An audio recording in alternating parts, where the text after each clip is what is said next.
Hi, KCET application fees pay ಮಾಡಿದ ನಂತರ ಕೂಡ ಅಲ್ಲಿ ಫೀಸ್ ಪೇ ಮಾಡಿರೋದು ರಿಫ್ಲೆಕ್ಟ್ ಆಗ್ತಾ ಇಲ್ಲ ಅಂತ ಕೆಲವರು ಹೇಳ್ತಾ ಇದ್ದಾರೆ. ಮತ್ತೆ ಕೆಲವು ಸ್ಟೂಡೆಂಟ್ಸ್ ಅಪ್ಲಿಕೇಶನ್ ಸಬ್ಮಿಟ್ ಮಾಡಾಗಿದೆ ಬಟ್ ಡೌನ್ಲೋಡ್ ಮಾಡ್ಕೊಂಡಾಗ ಅಲ್ಲಿ ಬ್ಲಾಂಕ್ ಬರ್ತಾ ಇದೆ ಅಂತ ಹೇಳ್ತಾ ಇದ್ರು. ಸೊ ನೀವು ಯಾವುದೇ ರೀತಿ ಪ್ರಾಬ್ಲಮ್ ಫೇಸ್ ಮಾಡ್ತಾ ಇದ್ರು ಕೂಡ ಟೆನ್ಷನ್ ಮಾಡ್ಕೊಳ್ಳೋ ಅವಶ್ಯಕತೆ ಇಲ್ಲ, ಅದು ಸರಿ ಆಗುತ್ತೆ.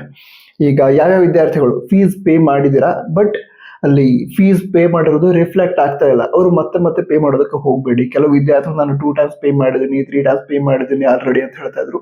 ಆ ರೀತಿ ಮಾಡೋದಕ್ಕೆ ಹೋಗಬೇಡಿ, ಸ್ವಲ್ಪ ವೇಟ್ ಮಾಡಿ. ಯಾಕಂತ ಹೇಳಿದ್ರೆ ನೀವು ಒಮ್ಮೆ ಅಪ್ಲಿಕೇಶನ್ ಫೀಸ್ ಪೇ ಮಾಡಿದ್ರೆ ಅದು ರೀಫಂಡ್ ಆಗಲ್ಲ. ಸೊ ನೀವು 2 ಟೈಮ್ಸ್ ಪೇ ಮಾಡಿ ಆಗ್ಬಿಟ್ಟಿದ್ರೆ ಕನ್ಸಿಡರ್ ಆಗೋದು 1 ಟೈಮ್, ಬಟ್ ನೀವೇನು ಎಕ್ಸ್ಟ್ರಾ ಪೇ ಮಾಡಿದ್ರೆ ಅದು ರೀಫಂಡ್ ಆಗಲ್ಲ. ಸೊ ಅದಕ್ಕೋಸ್ಕರ ನೀವು ಆಲ್ರೆಡಿ ಪೇ ಮಾಡಿದ್ದೀರಾ, ರಿಫ್ಲೆಕ್ಟ್ ಆಗ್ತಲ್ಲ ಅಂತ ಹೇಳಿದ್ರೆ ವೇಟ್ ಮಾಡಿ.